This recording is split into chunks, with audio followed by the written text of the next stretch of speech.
The Rock has one verse, one verse on Tech Nine, and this dude goes drinks tequila at the end of it. He's like, reparations, devastation, gotta bring it to the masses. And that's what he says to me. But here's the thing. Might be the last D.O.P.E episode. Might be the last one.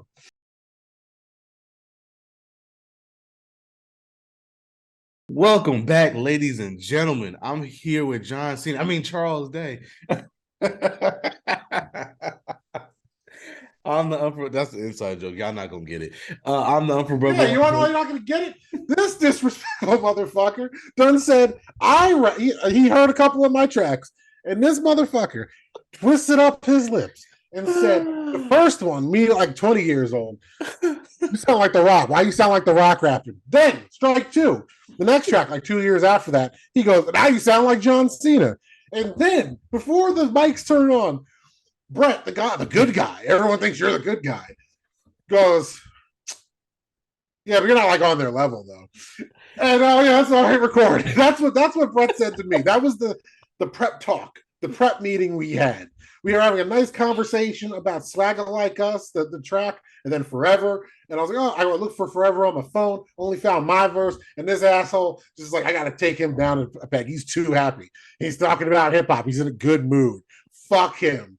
And then he says that shit. I'm The Rock and John Cena. I'm not on their level though, rap wise, not like life wise, because obviously, not body wise, because who's fooling that? Not even like he straight up said lyrically, I'm not on John Cena's level. First of all, that's what the fuck this guy said. The Rock has one verse, on Tech Nine, and this dude goes drinks tequila at the end of it. He's like, reparations, devastation, gotta bring it to the masses. And that's what he says to me. But here's the thing. Might be the last D.O.P.E episode. Might be the last one. I finally broke him, guys. I finally broke him.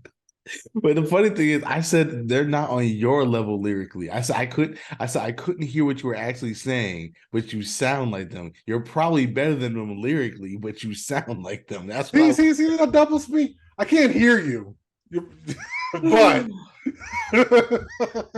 oh, I'm literally crying right now. Anyway, it's a great day to discuss other people's excellence. Fuck. I'm the upper brother one himself, Mr. Brett Carroll, and Charles is daydreaming about his rap career / wrestling career because apparently he combined both when he's in the booth. But we disrespect, yo, the disrespect.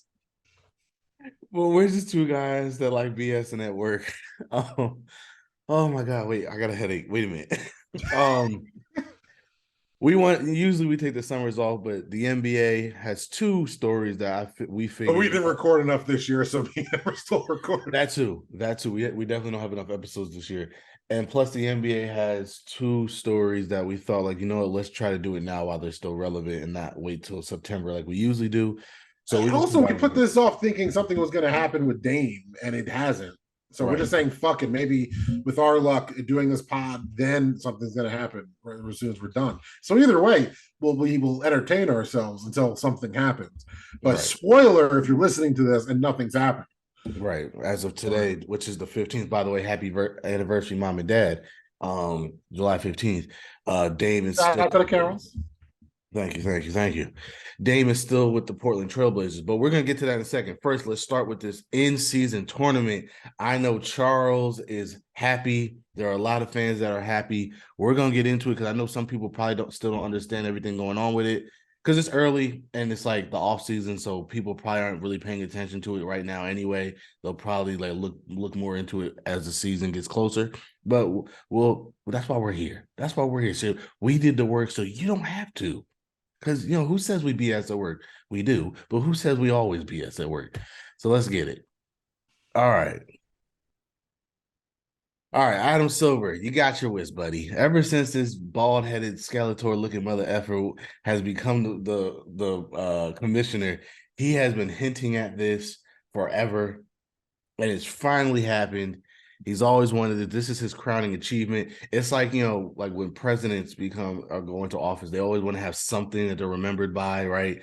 For Adam Silver, it was this. I don't know why it was this, but for some reason, this is what he wanted his legacy to be, bringing the in-season tournament to the NBA. And I'll give him credit for this.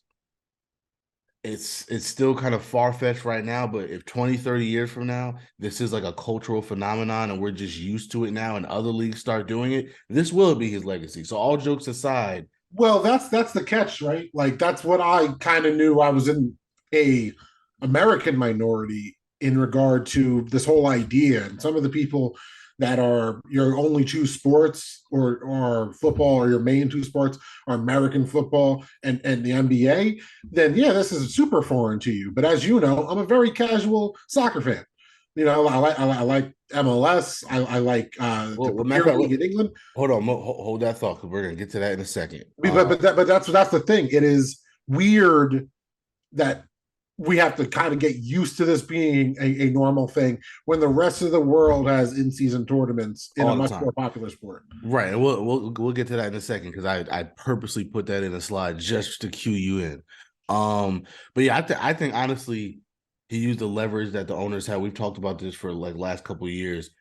We knew when the new CBA was gonna happen, the owners were gonna get almost everything they wanted, and they did. They raked the coals with the players, and I think this was Adam Silver took this as an opportunity to say, yeah, in season tournament, this is happening, like da da da da, and so it's happening. So congratulations to him because we all have a passion project of ours that we want to see fulfilled, and this is his, and we'll see how it works out. Look, Adam Silver seems to be a pretty good guy. So I hope it works out for him. So what is the tournament, right? It is what the name suggests. From November 3rd to December 9th, there will be during the regular season, there will be this tournament for the NBA Cup.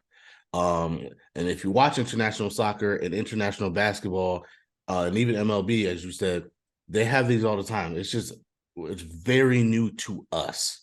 And I meant to say on the last slide, the whole point of this is Adam Silver truly believes that this will make the regular season more entertaining, more watchable, more valuable, because that's been the problem with the NBA. It's an 82-game season. It's a very long season.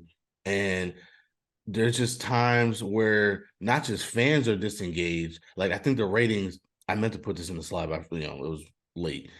The ratings have been bad. Like the last 100, like the top 100 television events last year, none of them were an NBA game, which is incredible to think about. So they need something to boost revenue and to boost ratings, right? And not just the fans are disengaged, but the players seem to be disengaged. Load management, taking nights off. They don't like the back-to-backs. Players are still getting hurt. So the NBA was desperate to find something to make the regular season matter. And he truly believes that this is the answer. Now that I kind of maybe disagree with, and I'll get to that in a later slide, but he truly believes that this is the way to do it.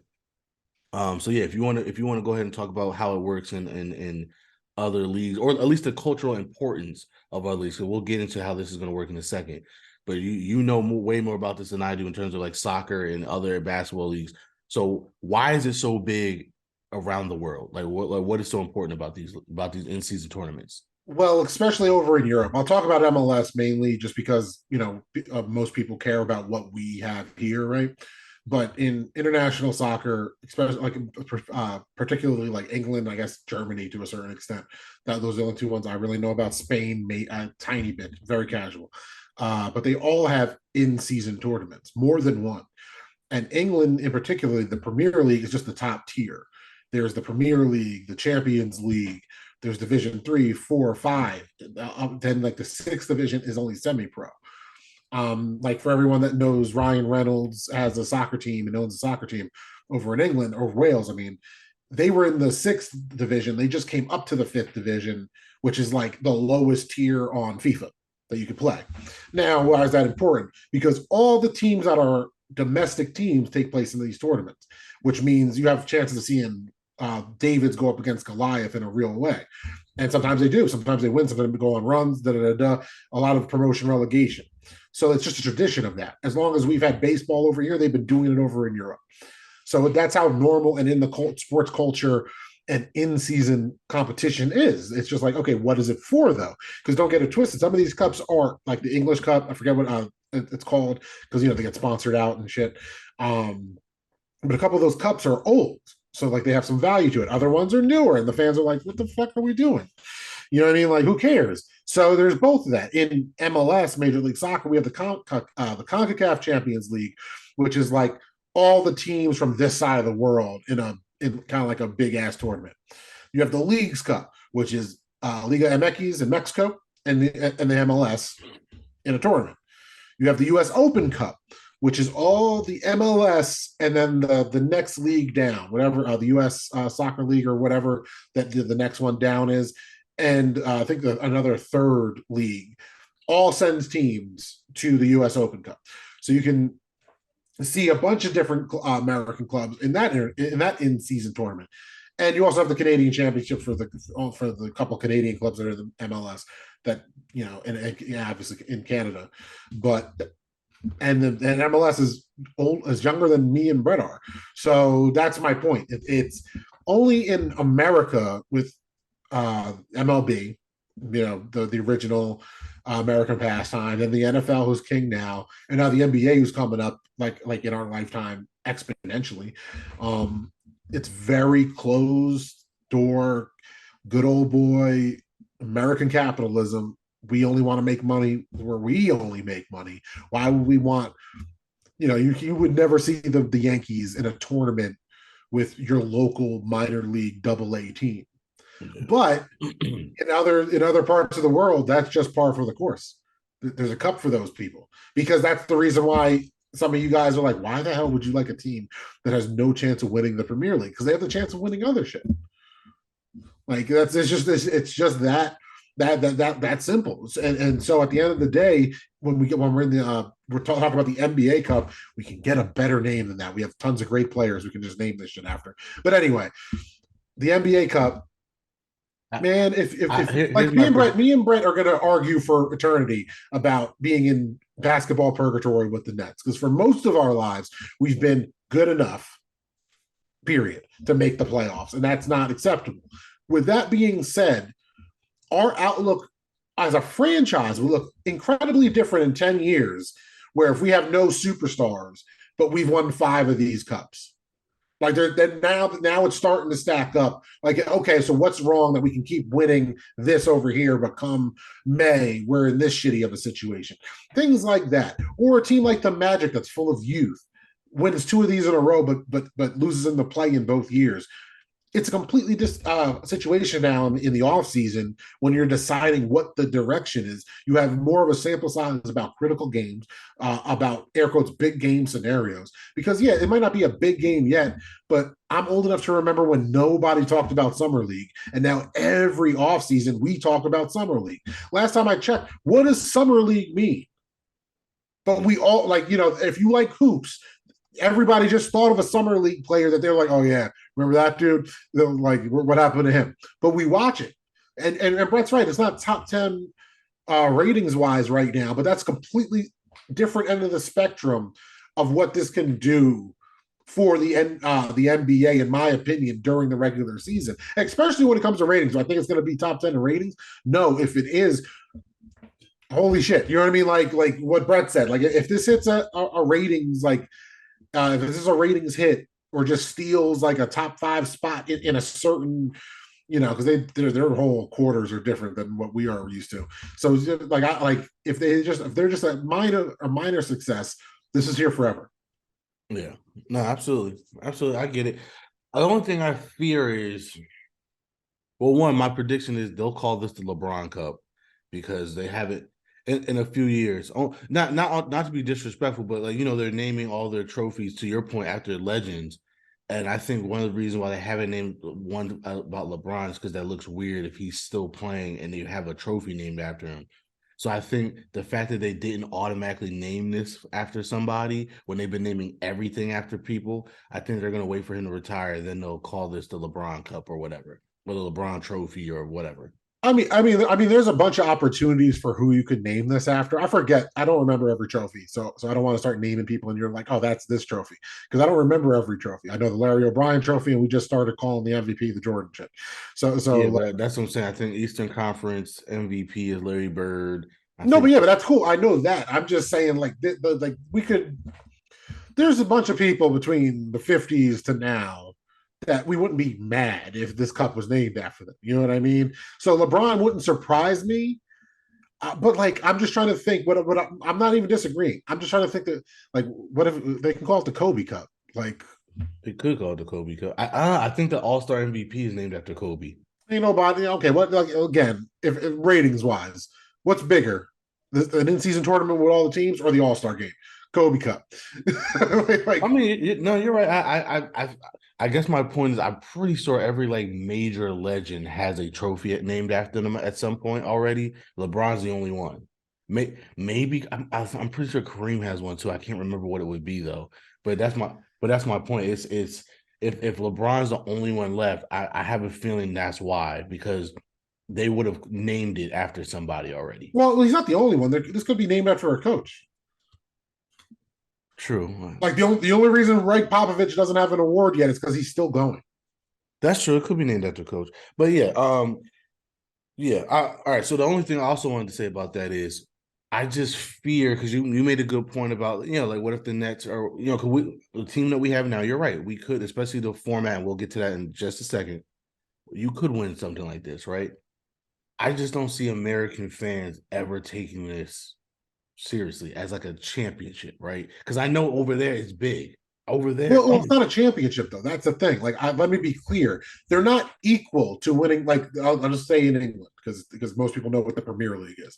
mm, Like, it's not winning the Premier League to win one of these cups. But if you know you're not going to win the Premier League, mm, winning these cups is still something. Like, again, this is only one, so we only I don't have any comparison in season trophies, right? In the MLS, the Red Bulls won like 2 or 3 seasons in a short time, but didn't have any MLS Cups to show for it. And yes, you're right.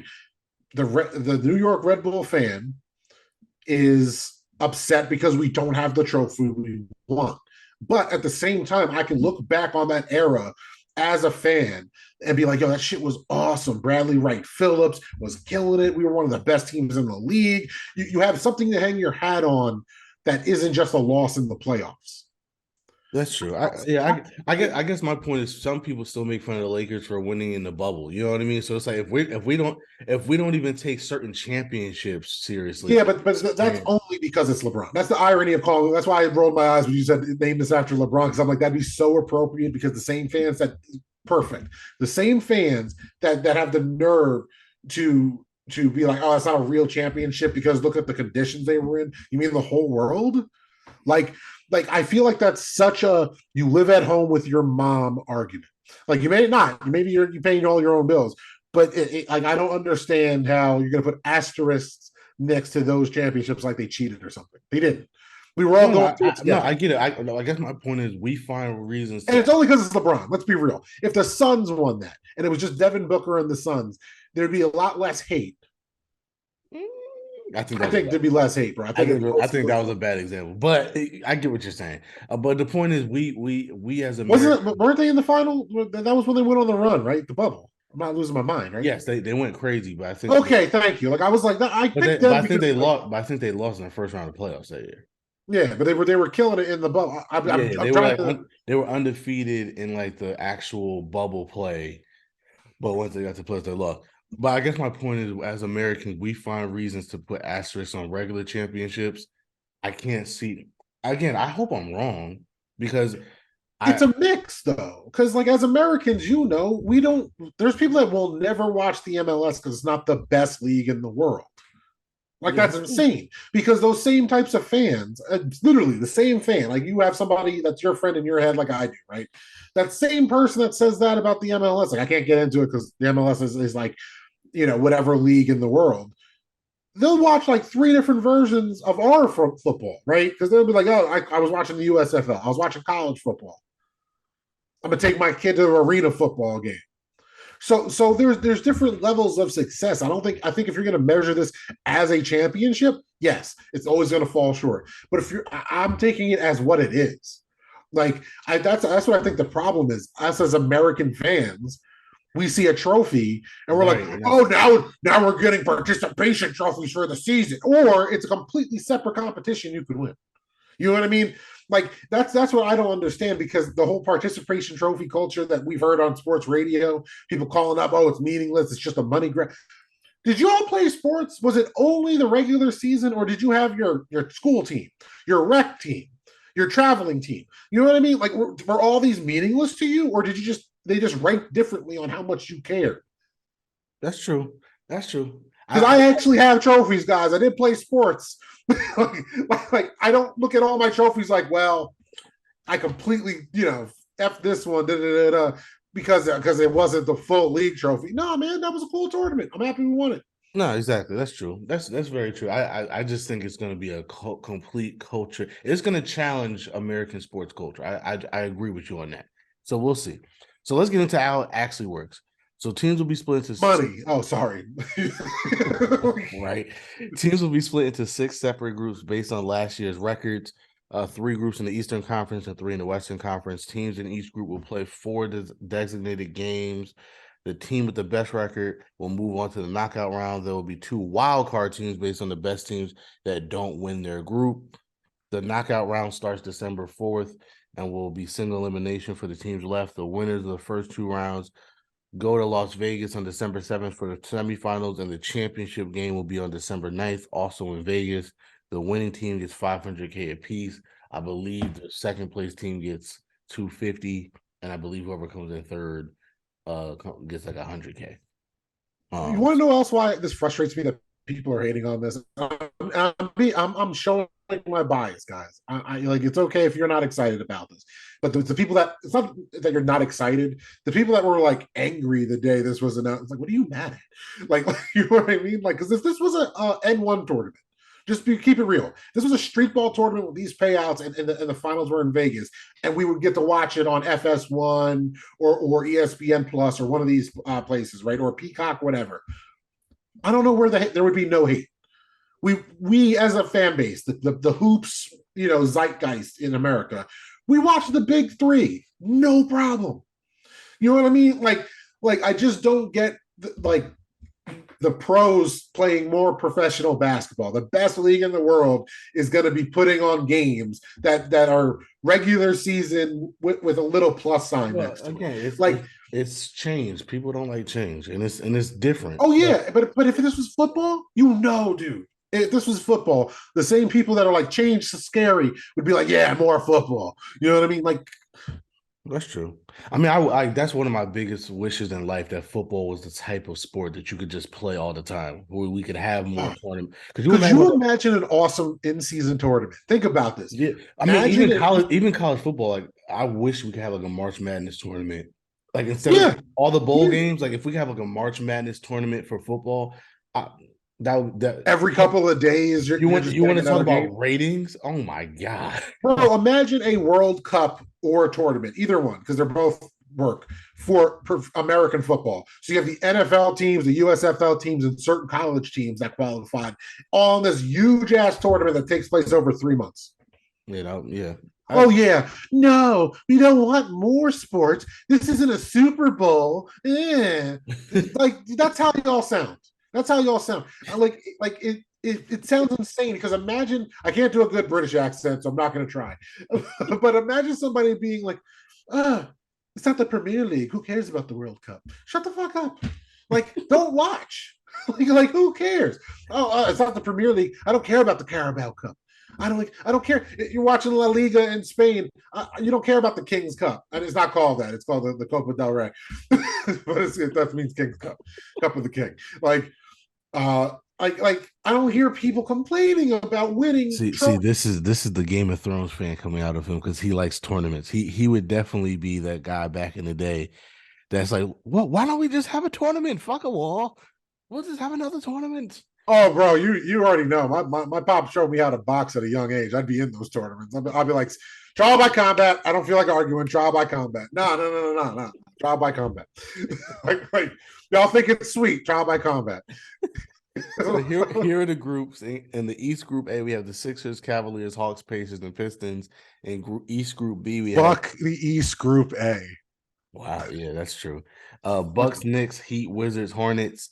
Oh, are you saying that just because of the I hate you. And East Group C, Celtics, Nets, Raptors, Bulls, and Magic. The And Sixers and the Pacers. And I heard the Cavs talking shit last year. Like, that's death row for you, huh? In the West, in Group A, you have the Grizzlies, Suns, Lakers, Jazz, and Trailblazers. bro, you really just like, what kind of person do you think I am? You call me Suge Knight, The Rock, and John Cena. What kind of terrible hybrid am I? I mean, I'm the angriest Samoan. Right. You can answer that question. But I do a lot of charity. Nuggets, Clippers, Pelicans, Mavericks, and Rockets in Group B, and in Group C, Kings, Warriors, Timberwolves, Thunder, and Spurs. My only issue with the way this works. Matter of fact, let me get into how these groups were made, because I thought that was kind of interesting. I like the way it was made, but I think they should have done it a little bit differently. Wait, and so the each group plays each other, and whoever has the best out of like the record, the remaining record wins the group. Okay, right. So real quick, go hit who you think is winning each group. I think it's clear, dude. I think it's Sixers. I think see Bucks. That's what I'm saying. That's what I'm saying. We don't know what the Sixers about to do. If they lose Harden, and depending on what they get back for Harden, like I don't know. Maybe. I think the Bucks got Group B. No disrespect to the Knicks and the Heat. I'm being serious. I think they'll be tough. I think there'll be a challenge of a group, but the Bucks at full strength are the Bucks. I mean, like Sixers, Bucks, Celtics seems logical. I would say Suns. But the same thing you said about the Sixers, we can say about the Celtics, man. They're not at full, like they're talented. They should win the group, but they're one of those teams that like, are they going to win the group? Yeah, but everybody else in this, let's be real, everybody else in this group is kind of still figuring stuff out themselves. So the Celtics by default are still better. I would say Suns, Nuggets, and Warriors. Probably. Yo, West Group A. I can't wait for the shit talk between the Grizzlies, Suns, and Lakers. I'm excited about that. I'm not gonna lie. I know what's his face is a rocket now. I'm gonna say this, and this is gonna be very ironic and maybe even hypocritical if you know me. The one issue I have with this is a lot of this seems to be just division foes in the same group, and I know it's random and it won't be like that every year. But if you know me, I'm a big believer in bring back divisions, make them relevant again. But I kind of don't like the fact that it is mostly division guys in this, because I want to see different matchups. But just the contrarian, bro. That's all you are. You get what you want in a different way. You're still like, I'm not happy. I'm like, I will not have my cake and eat it too. I mean, because at that point, you might as well just do divisions. At that point, just put all the divisions together and say, oh yeah, whoever wins the division in this tournament. Brett's not lying. He talked to me for like 40 minutes about this the other day. Like that's not even a joke. I'm not throwing shade. I'm just being real. He talked about divisions, and like this is how nerdy we are. He talked about basketball divisions passionately for like 40 minutes, and it's hilarious because it's like I thought in my head I was like, he might say this whole thing over again if he has enough opportunity to make the slides. I don't know what's ahead of this. So there might be a division slide. No. I promise it's not. Okay, because I'm proud it went this far. I was wondering how far are we going to get in this before he starts going. Honestly, I remember. I don't know what happened. I just had to get it off my chest. I'm like, bro, the way he started it, it was like he had that's what he said. I have to get something off my chest. It's bothering me, and I'm like, I don't know what I did, but obviously I pissed Brett off. He's about to fucking go in on me about something. In my head, I'm like, what the fuck did I do? Division. I was like, do you remember how mad you get when you even tie the Washington Redskins? I don't want to hear division game. Yo, I had a react. I don't know what I said, but I said something when he said, what if the Giants tied with Washington? You would have thought he called me the N-word. You would have thought he said the hard R N-word to me. I would have been like, the fuck did you just say? It was, I forgot what it was. It was like you just didn't respond the way I thought you should have responded. It was just like you were just like, yeah, it's okay. And I'm like, it's okay. going off. You're depressed when you lose to the Eagles. Yeah, I'm depressed when I lose to the Ravens. What are we talking about? It's just okay. It was a whole thing. But ironically, I for some reason I don't like the fact. Like, look at this: Sixers, Nets, Raptors. We're all in the same division. Like, yeah, but at the same time, to your point about divisions, and you already said this isn't going to be every year, but to your point about divisions, this would make this tournament better. Like if your argument is the truth, at the end of the day, then this makes the tournament better that it's division rivals in the tournament. Yeah, I feel like the way to do this is either make this is avoided in international soccer because you can only, like, especially with the World Cup, in each group you can only have one team from like each league.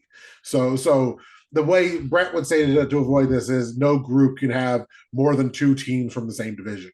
right. Like, and that's the way you would shuffle it. But mathematically, I don't know if that's even possible. What I would do is if we're going to do it East versus West anyway, do the divisions. Or I wouldn't want to do. I don't. Just to be clear, I didn't want to do East versus West.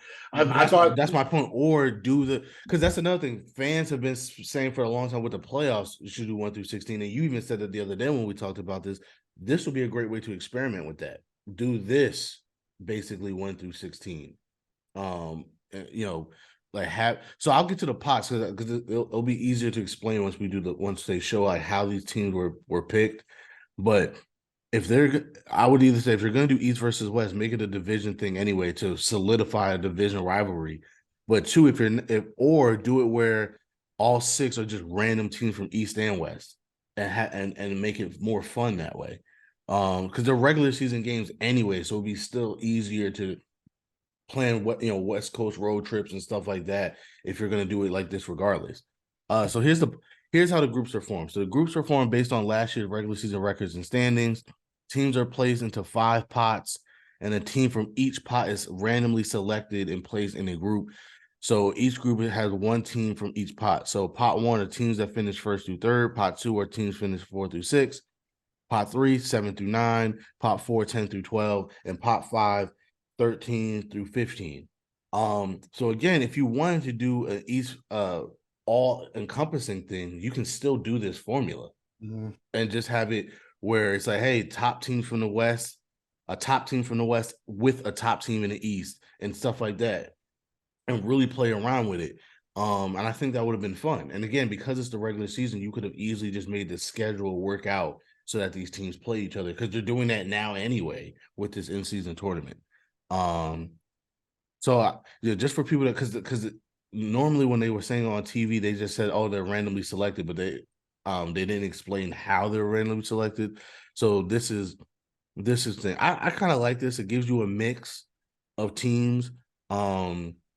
Because it's just 4 games in the regular season, and because the tournament itself is single elimination, a 15th team could probably win the thing. You know what I mean? Just because of the nature of it's basically March Madness, basically. So yeah, it's also based off of last year. Like, yeah, exactly. You really don't see teams staying at the top for that long. Like besides the regular suspects, like usually the one of the 2 seeds will be in the top 4 for years at a time, sure. But there's teams that flux, like take the Nets. Yeah, you know what I mean. Like we're heading. It's not like football where like every year there's a first to worst and a worst to first, but still there is some fluctuation in the NBA. If this was around since 2019, how many different pots would the Nets have been in over the last 3 years? True, that's very true. That's very true. So yeah, that's just how they're formed. And the Knicks. So to be fair to the crosstown rival, think about the Knicks. Just if this was a thing the last 4 years, all the different pots the Knicks would have been in for selection. Yeah, that's true. So yeah, that's one of my only gripes with it. I just feel like it's weird because it's like some of them are division rivals, some of them aren't. So I feel like you either go straight up divisions or do a straight up mix. This kind of half in, half out thing is weird. But again, I also understand it might not look like that every year. I get that. So I'm cool with it. Here's how tiebreakers work. Let me just move us over real quick. All right, so each team plays each other in order to determine the winner. The team with the best record moves on to the knockout round. In the event of a tie, there's tiebreaker rules are followed in this order. So head to head. So quite simply, if Team Brett beat Team Charles, but we finish with the same record, Team Brett moves on. That's easy enough. Point differential. Let's say there's 3 teams. So there's a Team Brett, there's a Team Charles, and there's a Team Claude. We all went 3-1, but I beat Charles, Charles beat Claude, Claude beat me. I can't beat me. Then it becomes point differential. So, however, if me and Claude were barely winning, but Charles was like blowing everybody out, he would move on because he has the highest point differential. Total points. Let's just say it's all the same. Then it's just total points. And let's say Claude scored the most points, he moved on. Blood soft, he ain't scoring shit. Regular season record from the previous season. Again, if all those things are tied, then we got to look at our regular season record from last year. So if I had 43 wins, Claude had 44 wins, Charles had 45 wins, Charles moves on. And then if all that somehow is still the same, which is possible, there's a random drawing.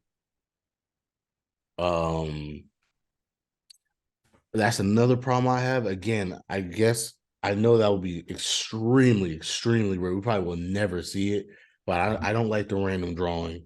Instead of regular season record, they should just do They should just do seeding, because it's possible that we can have the same record, but obviously we're not going to have the same seeding. So, like, remember back in the day, where like everybody in the Western Conference, teams 1 through 8, had like at least 50 games.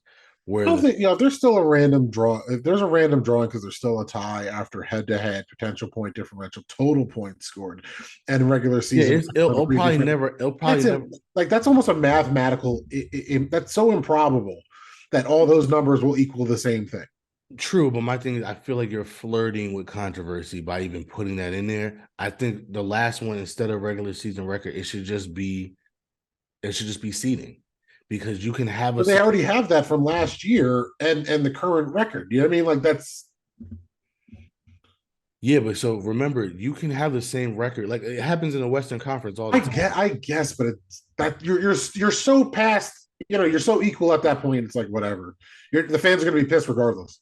No, that's true. I don't know. I just feel like random drawing. It probably will never happen anyway. But I just think you're asking for controversy at that point. Because God forbid, like a LeBron team randomly gets drawn because they're tied with somebody that it's like, it's like you're barking. Like, that's, I don't know. Only a couple more years of LeBron teams, bro. Just saying. You know what I mean? Like, okay, watch it happen this year. Watch it happen this year. I'm telling you. Wild card also follows the same formula, obviously, except for the head-to-head. Remember, the wild card team's like basically the second best team, period. So, like, Group A winner goes, Group B winner goes, Group C winner goes. But then there's 2 teams from the East that would also come from wherever. So, again, let's say me, you, and Claude are all tied and all this stuff. Me and you would go, because I went off a tiebreaker, but you were second in the tiebreaker. Claude's losing. Wild card also happens after groups are finished already. So, yeah. So that's how this whole thing works. And then we get into single elimination tournament. That's easy enough. You play, you win, you move on. What else you need to know is all games except for the championship game will count towards the regular season. I think the championship game and the semifinals. So all games except for the Vegas games basically will count towards the team's regular season record. All teams will still play 82 games. So it sounded complicated, so I didn't put it in there. But basically, teams are going to be playing regardless, even if they lose in this tournament. They just won't, be in the tournament anymore. Apparently, custom jerseys and arena floors will be on display during the tournament game, so fans know the difference. But also, every game on Tuesday and Friday during this time will be tournament games, so people know. So Tuesdays and Fridays, to watch the games because they're tournament games, and 2 games on each night would be nationally televised. So I'm sure TNT will have the Tuesday games and ESPN will have the Friday games. Now, this is something I am excited about. If you know anything about me, I am a sucker for custom jerseys. Give me all the jerseys. Give me all the, especially with football, because you can change the floor. Like that's the one advantage they have over any other sport, that you could just easily just make new floors and stuff like that. What's the one thing So, with football? huh? You said the one thing about football. I meant basketball. I'm sorry. The one thing about basketball is you can that they have an advantage over any other sport is you can change the floors easily, right?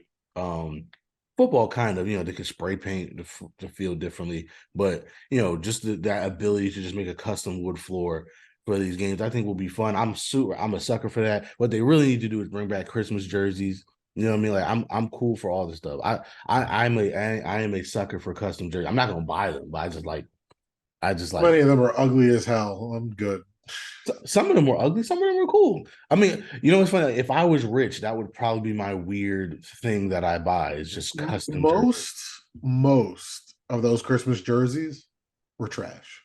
Yeah, but that was back when Adidas had the NBA. We Nike never did it, so we don't know we don't know what their ideas would be. You know what I mean? They could also be ugly, but they could also be cool. I don't know. You know what I mean? So we shall see. I'm also a big fan of like make finals jerseys. If teams make the finals, make custom jerseys. You know what I mean? Like again, y'all want to make so much fucking money. We buy that's what we do. We buy shit. If my team's in the finals, you best believe, you bet your Well, sweet they ass. do make custom final jerseys because they sell the jerseys with the patch on them after that. No, fuck that. I want a championship jersey. That's what I want. That is the championship jersey.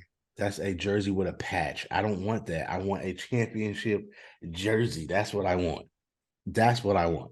Fuck that. Golden Bridges in Brooklyn. That's what I want. Um, because I would spend money on that. That's what I would do. Okay. Here's my thoughts on the Kind of tournament. skeptical. Just to have some text here. We talked about this over the phone, but I'll just reiterate what I said because Charles did kind of change my mind towards the end of the conversation. But I'll just say what I was originally thinking when I never thought this was a good idea. Again, Adam Silver had been begging for this for years, and I've always been like, no, that's a stupid idea. I could care less about that. I said the same thing about the playing tournament. The playing tournament has been amazing. So when they said this is going to be a thing, I was like, you know what? Let me be optimistic and give it a chance. However, when they announced it, there's several problems I have with it. I spoke about some of them already, just the way the groups are made. I think it should either be straight up divisions or all in one, everybody playing against each other. That's one. The other issue I have is when it's taking place. November to December, I get it. It's because at that point, everybody's still trying to win. Even teams that are tanking, they're not going to tank until January till they know that they're out of it. Um, so I get it. This incentivizes all teams to play hard. Players should be healthy. Players shouldn't be resting at this point. So I get it. The issue I have with it being that early in the season is if this is supposed to make the regular season matter and it's supposed to get us excited about the regular season, I think you need to have it later in the season where it's the dog days. Like as fans, we're all watching at the beginning of the season because our teams are still in it, right? Our teams are still in it. It's when you're playing somebody, it's when the Nets are playing Utah on a random Wednesday in January that people are just like, all right, I'm kind of over this. Get me to the playoffs, right? The All-Star break kind of breaks that up a little bit, but then shortly after All-Star break, it's kind of that low period again. So for me, I just figured if you're gonna do this, don't do it at the beginning of the season. Do it somewhere in the middle or maybe even towards the end of the regular season, because that's where you really want people to still be engaged. Because that's when we're not engaged. That's when players aren't engaged. That's when teams aren't engaged. That's definitely when fans aren't engaged. When they should be engaged, because there's nothing else to watch, right? Once the Super Bowl is over, you're competing against what? Just hockey. And if you don't watch hockey, all eyeballs should be on the NBA. So the fact that the ratings are bad even then to tell you that's when you need to infuse some excitement into the league. So that's my biggest thing. The other biggest thing is the cash prizes. It's cool. Most players need it. We always think of the superstars, but most players on the roster aren't the superstars. That 500K would be nice. but I thought there should be something to really incentivize teams to win it. Something draft compensation, maybe playoff implications, something to make sure teams are really going for this. If it's just money and that's it, again, if you're a veteran team, why am I playing for this? You know what I mean? Like if you're a team that's already if you're a team that's trying to go for the playoffs, right? So you already have a bunch of veterans are already making a bunch of money. What's the incentive of playing hard in this tournament? There is none. I mean, that's the problem with the NBA in general is the players that don't care to play, except for when it's playoffs. And most of the time, those types of players, they don't really win the title because I don't remember. I really don't remember watching the Warriors or any LeBron teams just phoning it in during the regular season. There's some games that they don't play for load management, but the idea that they're not trying to win every game, I never got. Well, no, when they were in Cleveland, when he was in Cleveland, there was definitely again, it was that time right after the All-Star break. They were phoning it in for sure because at that time they were like already number one in the East, or at Yeah, least but then that's exactly why this tournament isn't in that part of the year. To answer your own problem with why it's not, it's because if the players are like that in the end of January, they don't want them playing like that in this new tournament. But that's my point though. If you move it back and if you change what the winner gets so that it helps the team somewhere. Yeah, but short of the winner gets something like a supplemental pick or something similar, you know what I mean, or guaranteed home court advantage in the playoffs or something like that, which would also in negate the first round. Yeah, something like that. Yeah. But that could negate seeding because if you're the number one seed and the eighth seed won this tournament, how the hell are you going to figure that out? Um, which is problematic in itself. Or I think that what you said when we were off wax and we were just kind of like reacting to this in real time, that makes a lot of sense. Is you're guaranteed a playoff spot, Right, or at least I think we said like at least a play-in at spot. least a play-in spot. So if Right. you are not good enough to be the eighth seed, you could have won the initial play-in spot. So the other two teams now they actually got to play that second game first or something like that. Mm-hmm. Or if you're the 12th seed, you're just the bottom play-in seed now. You know what I mean? Something like that where oh well, we're the bottom play-in seed. Do better. You know what I mean? You didn't win the tournament. Do better. Yeah. Like So that's really my only issue with it is just if the goal it was to make the regular season better, I don't see how this does that. The way it's currently formatted, the way it's currently constructed, and to you and what you said, and I'll let you dive deeper into it is, well, no, you believe that this is more of just a trial run just to see how it goes. They will make adjustments and they will either add another tournament or push it back or change the incentives or do something later. Right now, they just want to see how it works, get a feel for it before they do that. And once you said that, I said, you know what, you're right. I can see that. And I'm cool with it. oh yes, it's a trial run, man. It's the first time we're doing something. Mm-hmm. And look at the first of anything. That's why you call it a pilot. Like TV shows are pilots, and you have pilot programs in your city, right? What those are is we're going to try it out for a year, and we'll come back to the drawing board and see what we like, what we don't. Now, if this whole thing goes off without a hitch and it's all great, and it's the same thing next year, cool. But if it happens and we see some kinks, we have the things that we like, and then we adjust for next year. So if the timing works perfectly, but we think, hey, we should really just say screw East and West, but keep it the same exact way, everything else. All right. I just think it's crazy to say it can't help because we don't know. If it doesn't help, it doesn't help, and we get rid of it. Who cares? It will be one of those things like when they Oh, change the well, basketballs. well, listen, Adams, I'm telling you, Adams, unless this is like a total disaster, Which I Adam, don't see how it could be a total right, disaster. Adam Silver is not going to get rid of it. We're going to have it for years to come, for the foreseeable future. I guess my question is it ever going to do what it was originally intended to do, which is help the regular season? And I think the only way to alleviate the problems you have with the regular season, and I guess the league in general with the players not caring, is to if only if this works, is stretch it out.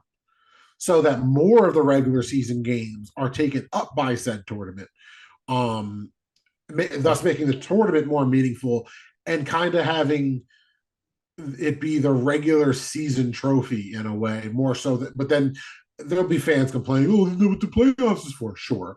But it's also a completely different format of competition. At the end of the day, this isn't the NBA playoffs, just like the play in. We all kind of know now in our own psyches. The play in sounded insane. And now most people kind of just accept that the play in is its own thing and it doesn't count as the playoffs. Right. When 5 years ago, the idea of the play-in, people clown that, oh, just let everybody in. So, and now they're fine with it. Yeah, no, but that's what I'm saying. I'm giving us the benefit of the doubt because Adam Silver also wanted to play in a tournament to stop tanking and stuff like that. And to his credit, it has worked, right? Now, especially with the Heat this last year, that was the best success that play-in could have had in the first couple of years of its existence. yeah, now and that that's why a lot of people were mad at the Mavericks. But again, I think that was just circumstantial. That's probably not I going to feel happen like again. when we touched on the Mavericks thing, me and you weren't breaking any new ground when it came to why they did it. I think I remember even not Bill Simmons, Zach Lowe. I think Zach Lowe was like, yeah, you could say they're tanking, but it's like completely ignoring the situation that they're in. Right. And mind you, it's kind of funny because up here we had a mixture of Knicks fans that just thought they were bitches for doing that because they lost the pick at or whatever. Right. And there was a bunch of people that if you're not a Knicks fan or in the tri-state area, you have no idea about that pick situation if you're not a Mavs fan. Right. So what I feel like that was completely different in itself. And not for nothing, you taking for these players coming out of college, it's shown to be a very faulty, game plan. Because how many of these picks from the process alone have been Nets for 1 year because they're just not that good. Jahlil Okafor comes to mind. Not to mention a Ben Simmons who was supposed to be a foundational piece of tanking. So I think that it's shown that it's even if you tank, it might not work. All you're going to do is drive fans away that aren't going to come back. No, that's true, and that's what Not I'm to say saying. Sixers fans ain't came back because Philly fans are fucking insane and they're diehard loyal fans. But I don't believe that if OKC was just tanking for years like the Sixers, that those fans would stay around. I feel like people don't give Texas fans enough credit because the Houston Rockets have fans. Like I don't understand why we act like Texas these fans don't show out for these teams. Like, oh, well, they suck. They're not showing up to games. Yeah, motherfucker, shit's expensive. like, it's not. That doesn't mean they don't exist. And the Rockets. I saw some people killing them for their free agency, and other people saying, hey, they might make some noise. Imagine if the Rockets come out and win this tournament early. No, that's true. Now, so this is what I think you said this. I want to give you credit. Here's what I think they could do if they did a second one, right? Instead of stretching it out, there's two because like you said before, in soccer there's multiple. So Yeah. if they said, look, we're gonna do one for now, see how it works, and if it works, we'll add another one in like February or whatever. I think that works. I think that works because that's Well, I was taking your idea. I said this could be for its own thing. It's the NBA Cup, right? And if they add a second one, what if it isn't what your idea was that the worst teams are playing for the top pick? yeah. You Well, know what I oh mean? yeah, no, no. Like, So I don't think we ever did that on this on. I think this is back no, in. I think we lost it. I think that was one of those Yeah, files that just got fucked. that and that no that I think it's like the SoundCloud ones. So my idea for Oh 10, man, yeah, throwback. throwback. Year 5, baby. Yeah. Yeah, for real, man. My so real quick, my idea has always been there should be something called the tank tournament, which the teams that don't make the playoffs, they all play in either a single elimination tournament. The winner gets their first pick in the draft. You can have it at the same time as the playoffs are going on. And the way I had it set up where is you don't want teams tanking because one, you want to be good enough to win the tournament. One, so you can't have a team that can't win a game, right? Um, and two, even if you have the worst record in the league, the way I had the tier set up, the best pick you could possibly get, or at worst you could get is 5. So you still have to win stuff to get the first pick in the draft. If you have the second worst record in the league, I believe the worst you can get is like 9, or like the best you can get is like 9. So it's like, again, you don't want to have a bad team, because if you don't win this tournament, depending on where you fall, you can really get screwed. Because I had it split up where half of it were the bad teams, the other half were the teams that just missed the playoffs. Because that's really the problem with the NBA. And again, back to our Nets issue is you don't want to be mediocre. You don't want to be a team that barely makes the playoffs every year, and you know there's no chance that you'll even get out the first round. So you either have to be great or you have to be horrible. And that's why teams tank. So if you want to stop that, you got to get to the root of the problem, is give these mediocre teams a chance too, right? So half the bracket are the teams that just missed the playoffs. The other half are the bad teams. And basically it toggles between one or the other. So it'll be, bad team, good team, bad team, good team. And that way every team has a chance to get better. Every team has a chance to get a draft pick that they would not normally get, because that's usually the problem, where a mediocre team just needs one more like really good player to put them over the top, but they have no either cap space or tradable assets to get that player. Or if they do, they're going to gut the team to get the player. Now they don't have the rest of the roster that they had before. So that was always my thing of, if you want to stop tanking, do that. And you went about money, ratings would go crazy. Can you imagine teams fighting for Victor Wembanyama this year? Like that, the ratings would have been through the roof, because you want to see if your team is going to get this guy, or the year Zion. They rigged it for the Spurs, bro. They rigged it Yeah. for the Spurs. It's okay. No, that's what He's the most Spursy Spur to ever Spur now. No, but like even the year when because I came out with this in like 2017, and then a couple years later was Zion. Can you imagine what that would have been like when Zion was coming? Another example of why tanking for somebody wouldn't work. Yeah, true. But that's the point. If you're a fan base, that's something to get excited for, because no matter what, you have something to play for. And so, who knows? We'll see what they do with it. I'm okay with them even adding a second regular season tournament that basically mirrors the one that they're doing now from December to December, from November to December, I should say. But again, put it in February. Put it in February to March. Like that's where they need it. That's where they need it. Give me a tournament right after football's over, where there's nothing else to watch. Give me a tournament then. I'm sure people would watch that. And again, change the incentives. It's not money this time. It would be something, a supplemental pick, or again, maybe in the later tournament, draft playoff seeding. That would be big. I think that's what they need to do. We'll see if they do it. Again, I'm rooting for it because we are fans of the NBA at the end of the day. I'd rather say I was wrong and that this tournament is the greatest thing ever than to say I told you so. This tournament sucks and the NBA is even worse now. Like, how does that help us as fans? It doesn't. We're both wanting to see how it plays out. We both are rooting for it. I'm just, again, I'll give him credit. Playing tournament has been nothing but a success. I hope that this tournament also does the same thing. We'll see. So now let's get to the next big story. Dame Dollar. Dame time is over in Portland. If you have been living under a rock, it's happened. Damian Lillard has officially requested a trade from the Portland Trailblazers. Lillard is one of, if not the greatest Blazer of all time, and spent each of his first 11 seasons with the team. And I think it's hilarious. I just want to point out to people that might not have realized, but last time we came on here and we talked about this, he did not yet request this trade. And our whole thing was, Brett, swear to God, he's not going to get traded. He's not going to request a trade. He would have done it by now, yada, yada, yada. And then like the next day, it felt like, it was like, boop, boop. No. You were saying, I was just saying it's possible that he doesn't. You were saying that Portland is basically done with him, and Portland wants to move on from him. Yeah, they want to rebuild. I'm saying it like as a fan. You know what I mean? Like they obviously want to rebuild. Like it's not. No, and I agree with you. I said Portland should want to trade him. I haven't watched any summer league, guys. Just so you know, if you were expecting me to have some type of comment there about their pick or something, I haven't watched any summer league. So. Yeah, no, he's been good actually. And so the reports say he wants to go to the Miami Heat, and the controversy seems to be that he only wants to go to Miami Heat. So That And it's crazy just because at least I'm so happy me and you are simpatico like this because I just moved my little screen thing to see what the next slide was. Hypocrisy should be the first word because that's the perception.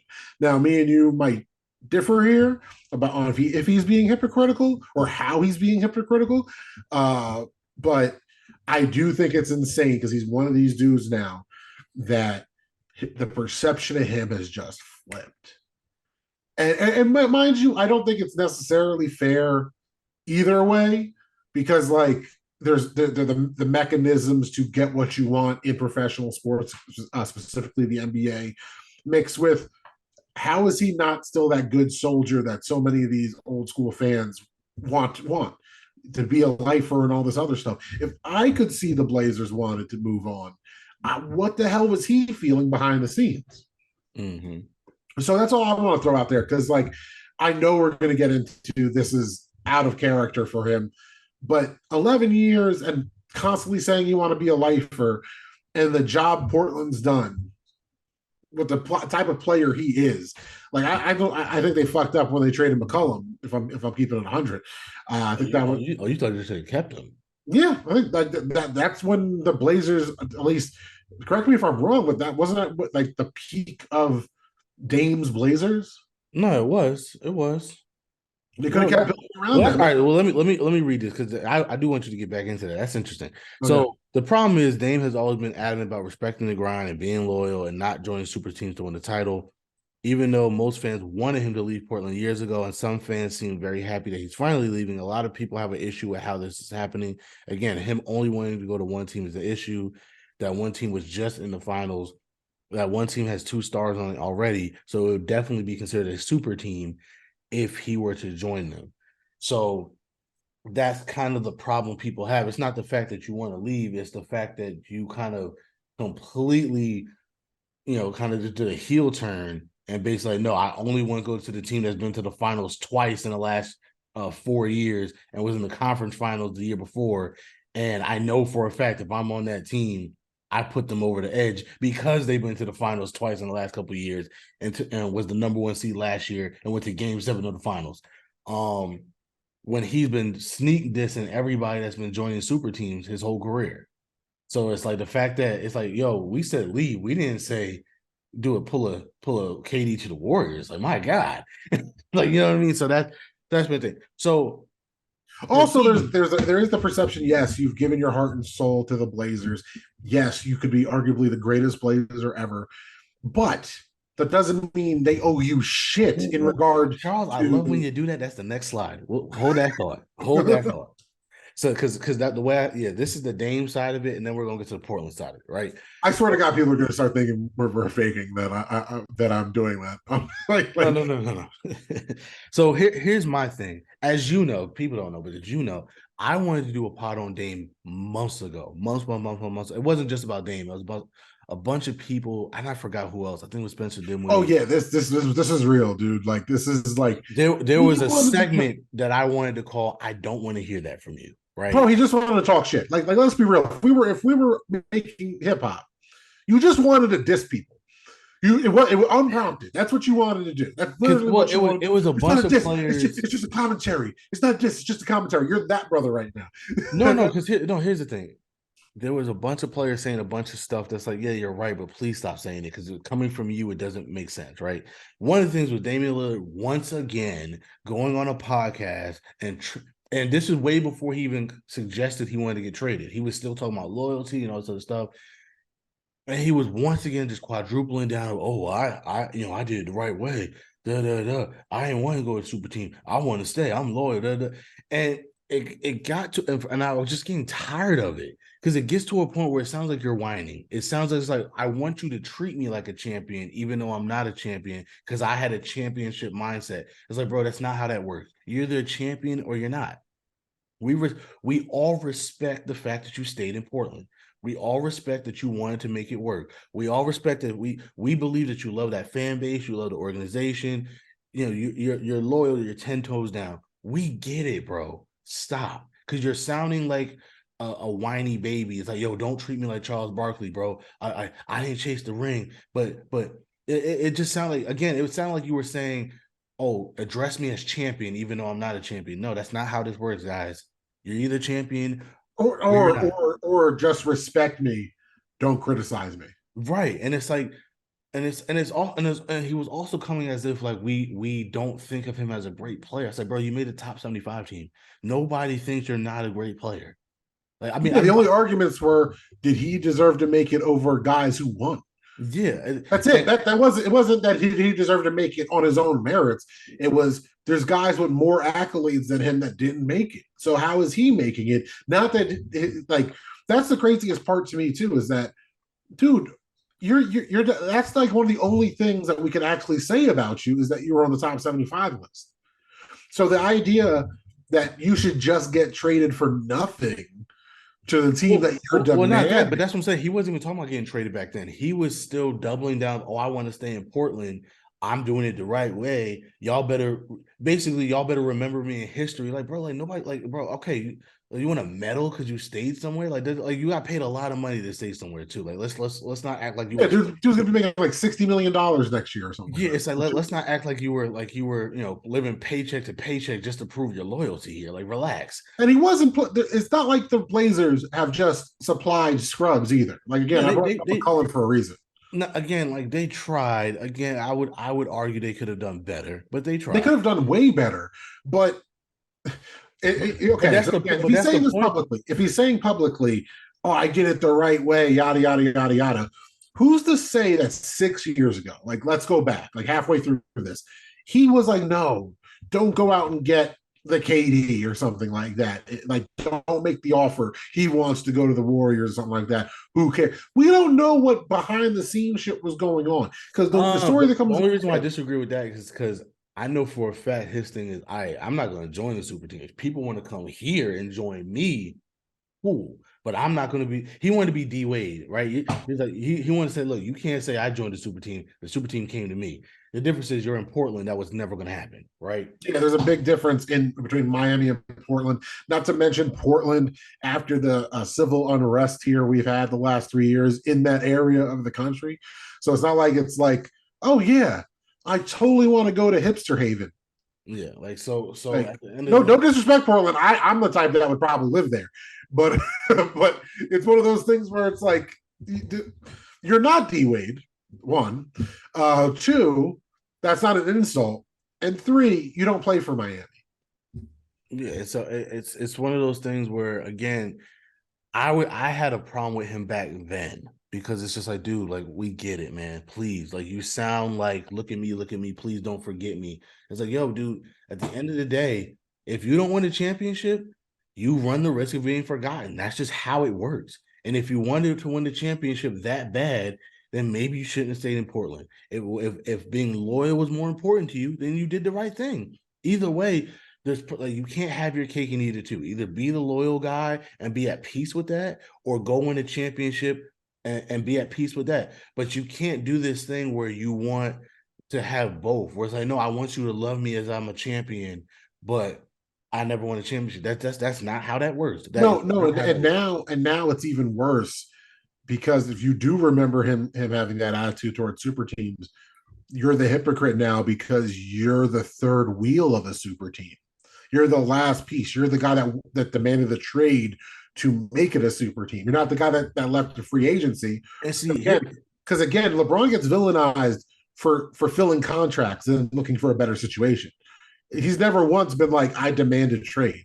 yeah. So Dame had that power in Portland, Mm-hmm. and he's demanding a trade mid-contract.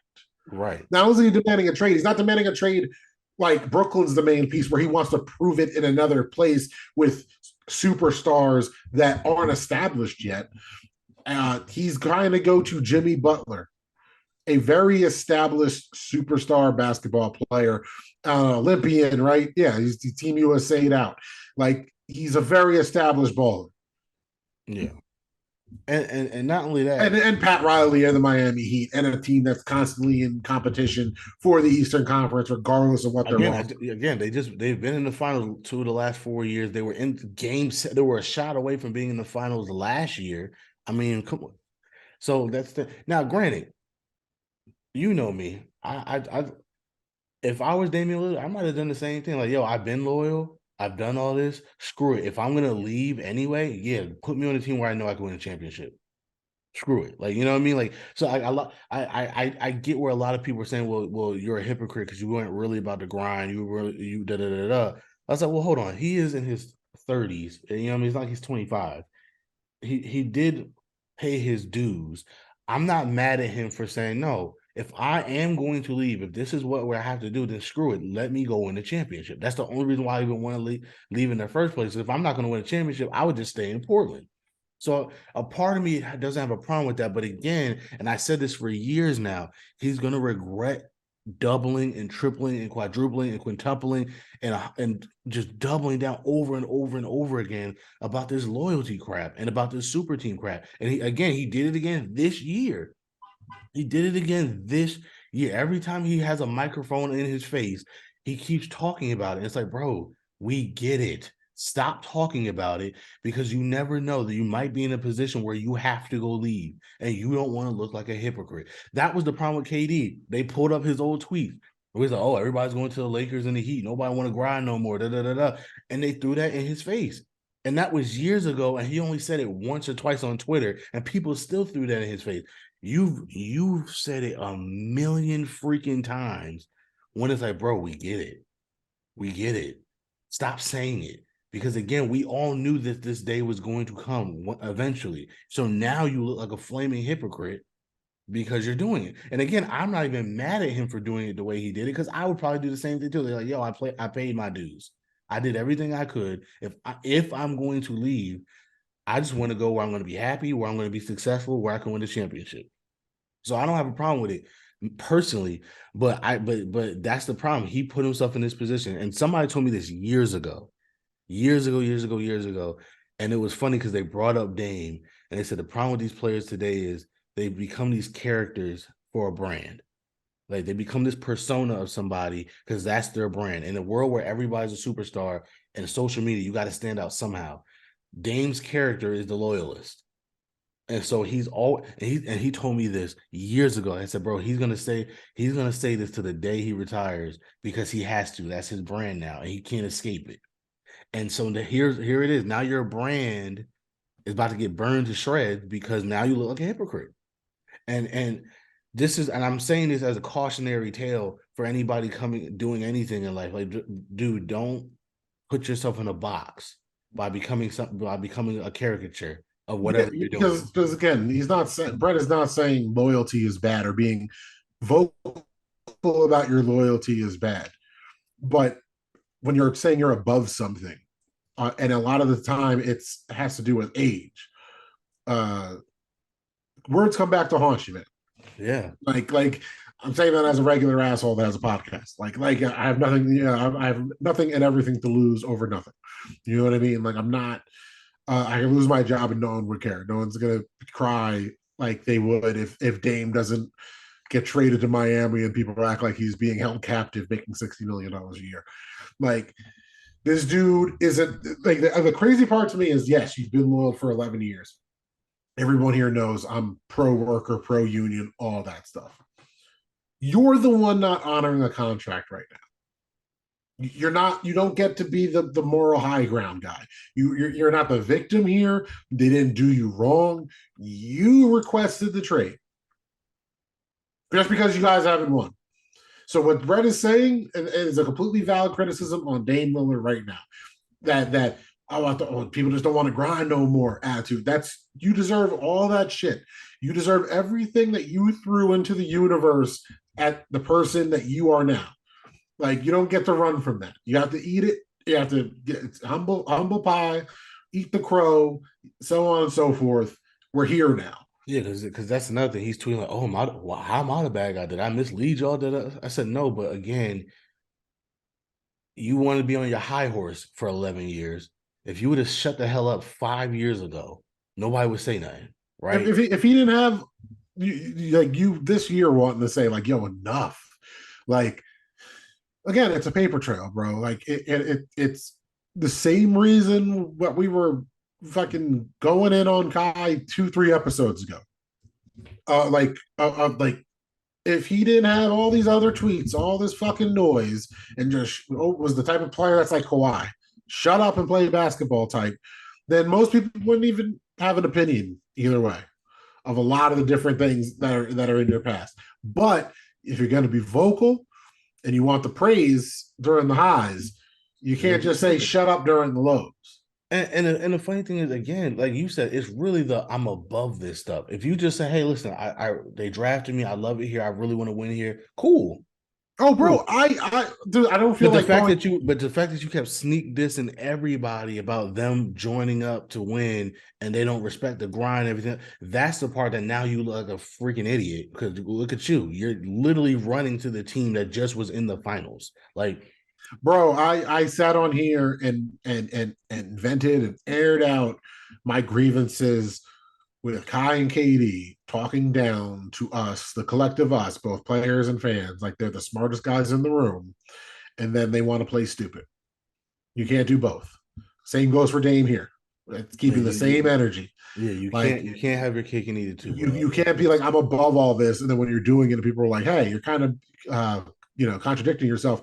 No, I'm not. You don't know the context, motherfucker. You set the framing. Same energy we had for Kai. If you don't set the framing and let others do the framing, that's one thing. This is the other side of the pendulum. You set this narrative. You made this about you. You made this your character, and like you said, perfect. I'm rubbing off on Brett. Me and Phil rubbing off on Brett. Shout out to James too. Like the wrestling fan, he said, "This is the heel turn. You turned heel, and then you got mad when people booed. You switched up your character, at least the Right. character that you've portrayed to the world for the better part of the last decade." And the thing is, again, we love Dame Lillard. That's another part of, oh, that y'all don't love it. Yes, we do. That's why we wanted you to leave because we want to see you compete for a championship. And everybody knew that that was never going to happen in Portland. So again, for me, it's like, yo, Dame, please stop. Because we knew this day was going to come. And we didn't want you to now be the villain. Because that's whack. Because again, like that's why I've always defended KD because it's like yeah, I feel bad for KD because it's almost like people put that on KD as well. Where it's like, well, he never said he was going to stay in Oklahoma City his whole career. He never said that. He did say like, oh, joining super teams is weird, but then he did it, and it's like, bad. No, But he broke the tweet. He didn't talk about undying loyalty. He said nobody wants to grind no more, and he joined a 73 win team. right, and so Like that like people, we just say that now like that's a normal thing. They broke the fucking Bulls record. Like it's insane because like that's what my when a couple of times we were like, I don't get the hate for KD. Really? Like people aren't going to forget that. What's the super bad line with Jonah Hill? People don't forget. and the funny thing is, I remember at the time the rumor was the Warriors or the Spurs, and I was even thinking, oh, don't go to the Spurs. I was thinking the Spurs. I didn't think he was going to go to the Warriors, right? I was like, there's no way he's going to go to the Warriors. I said even the Spurs to me was a bad look because that's a team that's always, in the hunt. They had Kawhi at the time. Oh, was Tim Duncan still there? I don't remember. If he was just about to retire anyway. But I thought even the Spurs was going to be a bad look. I was like, no, go somewhere else where it's a good team, but you make it great, right? That's the point. When you're a great player, you're supposed to be the one to turn a good team into great. So at your point, if he went to Brooklyn, and I'm only saying Brooklyn because it's a team that he can go to that we wouldn't have to gut the entire team to get him, and we would still be a good team. That works. Now, again, I understand Dame's part of like, yeah, I did that already. Fuck that. like, but which is why I said just stop talking about it because you would have had every right to do this if you didn't say anything about it. Nobody's talking shit about Bradley Beal because Bradley Beal kept it to just hey, I just want to make it work with the Wizards. He kept it strictly to that. He kept it strictly to that and nothing else. So when he got traded to the Suns, and by the way, we know he wanted to go to the Suns because he had an actual no trade clause. So he said, no, trade me there. Nobody's talking shit about Bradley Beal because he kept it strictly to just loyalty. He didn't talk about super teams. He didn't talk about respecting the grind. He didn't talk about he kept it He didn't strictly. talk shit. Yeah, he kept it strictly about, hey, I just want to make it work with the Wizards. And the Wizards say we want to move on. So he said, well, if I'm going to move on, this is how I'm going to move on. And nobody's talking shit about it. With Dame, it's the opposite. It's like, bro, you kind of made this bed. You got to lay in it, bro. You can't, you Yeah, know, like listen, man. As somebody that talks shit, if I get caught talking shit and being a hypocrite, I can't just act like I didn't say the shit I said. With that, with that being said, it's different if you're a different person. You grew. It's been years. Like the KD thing, the argument is, that was years ago. He's in a different situation now. Da, da, da. That's me playing devil's advocate for him there, right?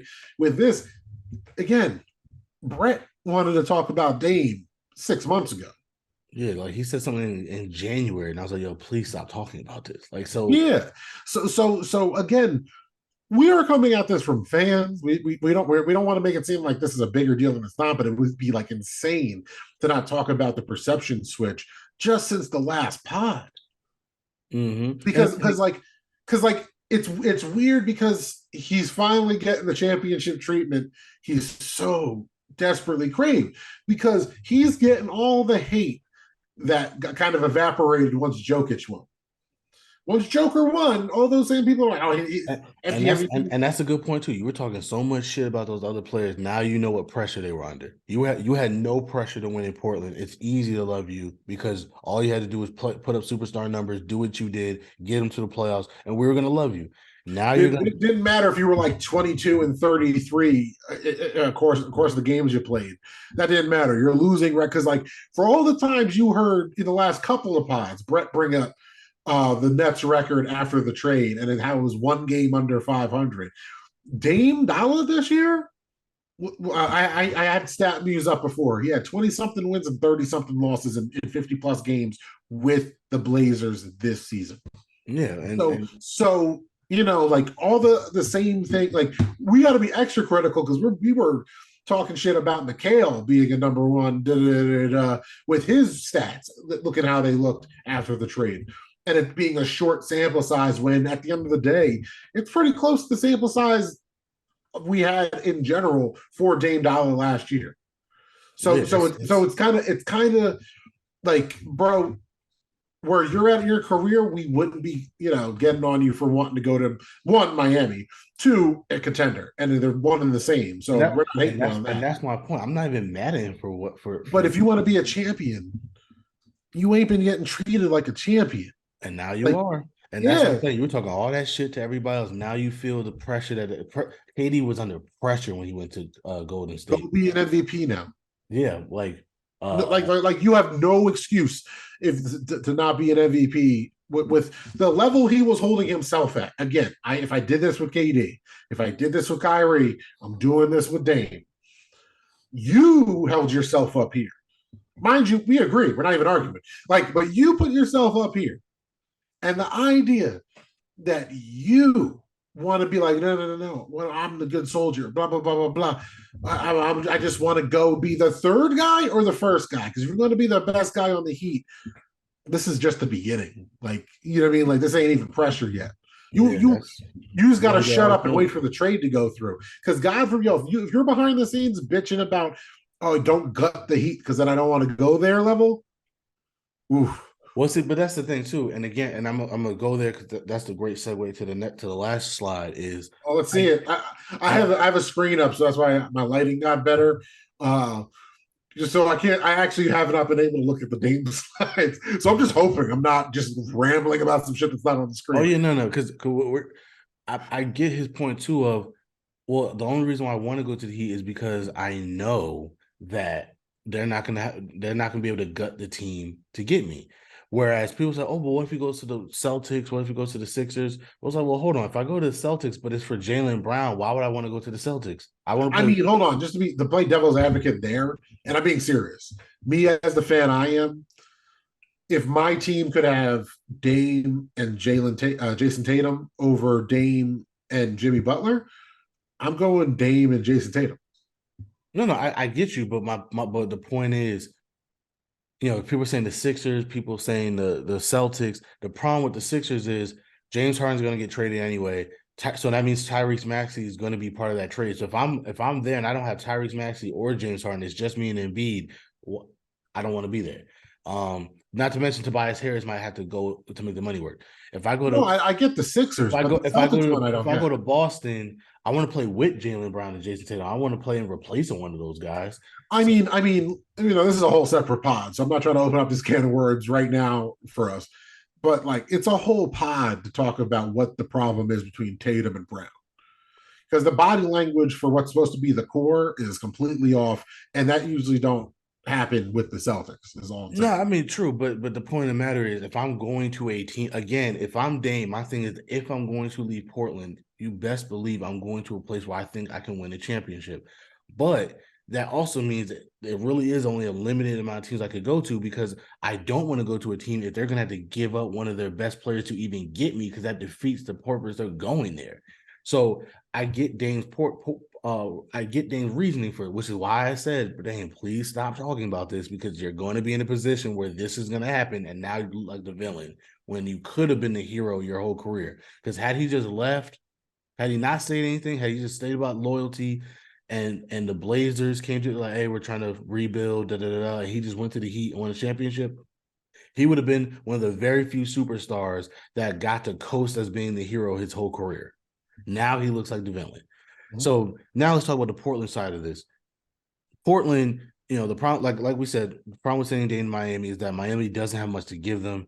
If Portland wanted to be selfish, they could send Dame anywhere. He doesn't have a no trade clause and get the best return package, even if that were to a bad team or a team that they know he doesn't want to go to. Does Portland owe it to Dame to send him where he wants to go because he's been so loyal and patient and everything else? You tried to talk about this before, so I'll let you go first on that. Oh, simply put, again, man, I'm all about player empowerment and all that shit. But with that being said, yes, you're one of the greatest Portland Trailblazers. Your loyalty should be, considered a positive, no doubt. But as somebody that's in the real workforce, um, loyalty isn't rewarded. And with that being said, your loyalty has been rewarded. You're making $60 million like a year. The Portland Trailblazers don't owe you shit now that you want out of your contract. If you're a free agent, leave. You're not a free agent. You're demanding a trade. Not only are you demanding a trade, you're demanding a trade, and you don't want them to get back any of the best players. Like, they don't owe you that. They don't owe your happiness over their future. Because you know what? They, they still got to put a product out there and make their fans happy. Making their fans happy should be the priority over making you happy. Period. Like, and I know it's not even about the fans. Like, but at the end of the day, the fans are playing more of a factor because the fans are going to be spending money on the Portland Trailblazers because Damian Lillard is not going to be spending money on the Portland Trailblazers. And why, like the idea that they should just send you to the Miami Heat for whatever in return. Why? Like, make the argument to me. I'm the president of the Blazers. Make that argument to me on why I shouldn't get the King's ransom because I can send you anywhere like that. Like, you be happy that So they're talking so to Miami in earnest. so here's my thing. To me, this is a trick question. They don't owe it to him; they owe it to themselves to send it to Miami, and I'll tell you why. The picture I have right here is Scoot Henderson, right? If I'm Scoot Henderson and I'm in his representation, I'm paying very close attention to how this ends. So you got to remember, Scoot Henderson's only like 18, 19 years old. Dame's been there all 11 years. Let's assume for a minute he hasn't really started watching basketball till he was 7, 8 years old. His whole life, all he's known is Damian Lillard as a Portland Trailblazer, right? And so if you are the next young star of this team, you want to see how they treat their greatest player ever. Like you want to see how they treat him because Yeah, but I agree. I agree to a certain extent because if you're behind the scenes, and again, if you're Scoot, right, and you're trading a legend, but you get back 2 picks and some dude that's going to be like well, seventh, eighth, well, the hold guy on, on the bench. let me finish. Let me finish. Yes, I'm gonna get to that. But you want to see how this ends. You want to see how they're talking about him in that building. You want to see what they trade him for. You want to see what the energy is around the building during this whole process. You want to see that. Who other people are going to see that is other young players. Because here's the problem. What you do not want if you're the Trailblazer is you don't want to basically spit in the face of Dame Lillard and trade him to Timbuktu for the best package, right? And every player now knows, oh, I'm not fucking with Portland. This is how they treat their players. You're already a small market, so you're not going to get free agents. You're not going to be able to trade for players. What you don't want is an Eli Manning situation. You know this. You're a Giants fan. You don't want some young guy saying, "Do not draft me. I don't want to come there." You don't want Scoot Yeah, Henderson. but at the same time, I feel like if you're 18 years old, You're about to come into the league, and your biggest worry about getting drafted to Portland is after a decade they might trade you.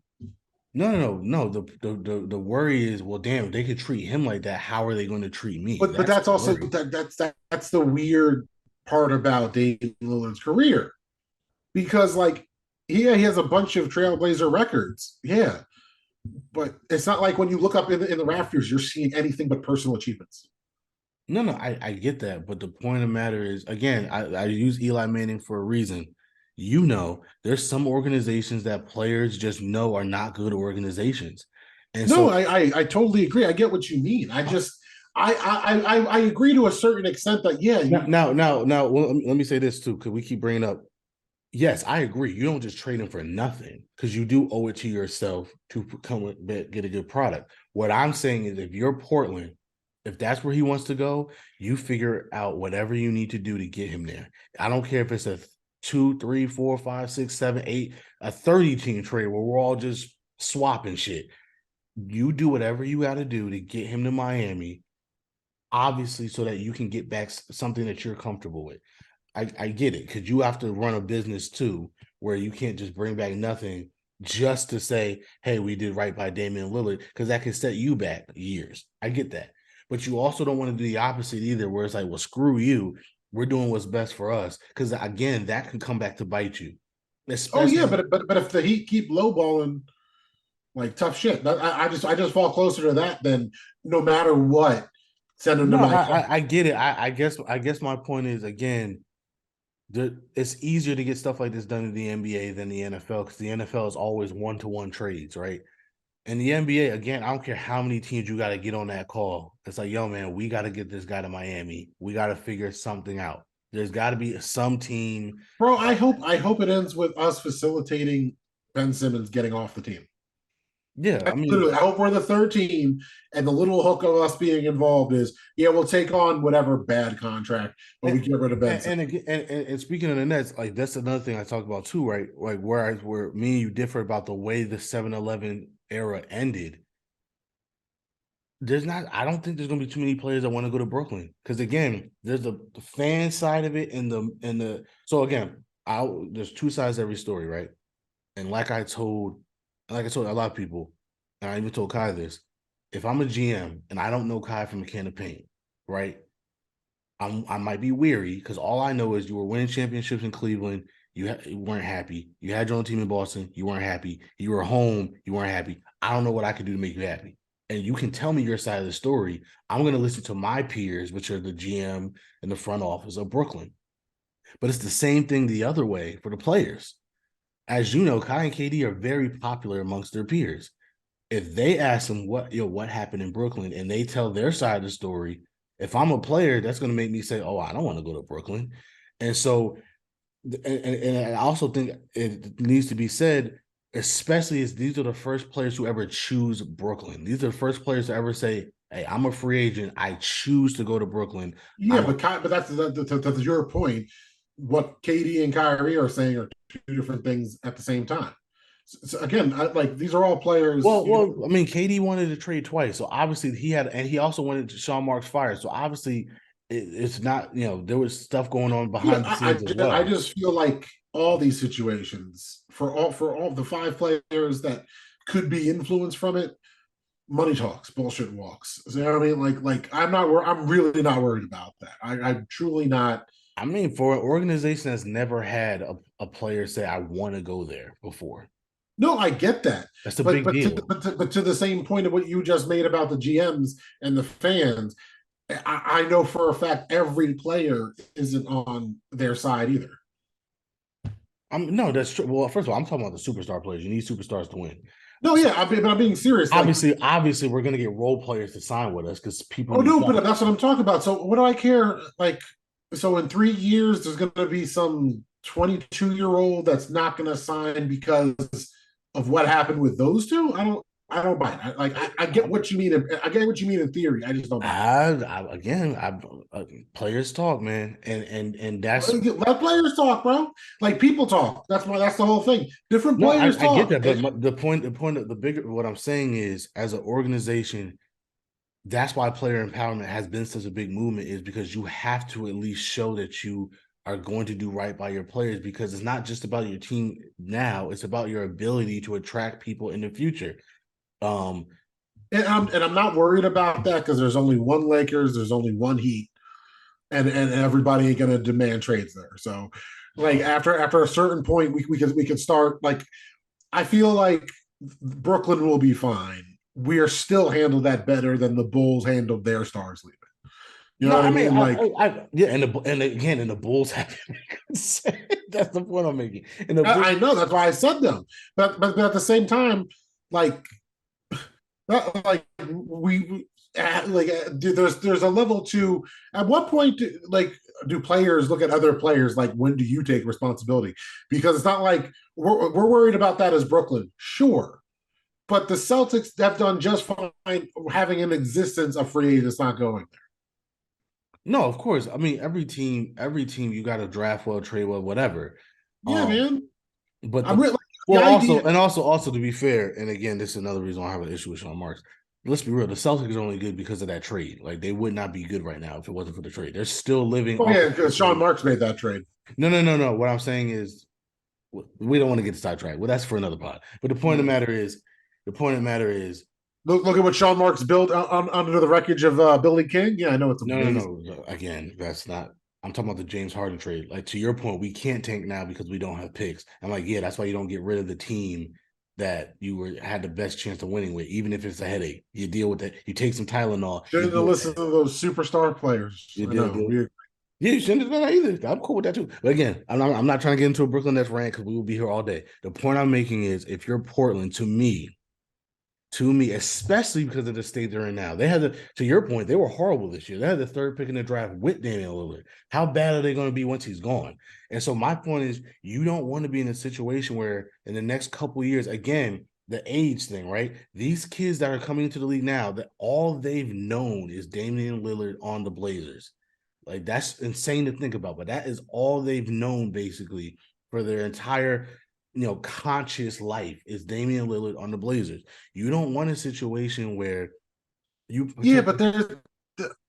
I just don't. I don't think it's the Knicks. I feel like had a worse cultural impact the way they handled Melo, right? Than this. Like I don't see.